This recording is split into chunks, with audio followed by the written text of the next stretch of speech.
తెనుగోళ్ళు ఇచ్చిన శిల్పక పండ్లు తేనె మామిడి పండ్లు తీయంగా తిందామె తీరొక్క పండ్లు చిలక నేరేడు పండ్లు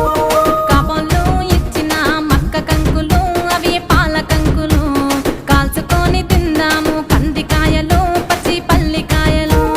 గుజారి గుజారి మామిళ్ళ కిందో నల్ల మామిళ్ళ కింద కుసుమరోళ్ళేసిన కుందన బొమ్మ అది కుందన బొమ్మ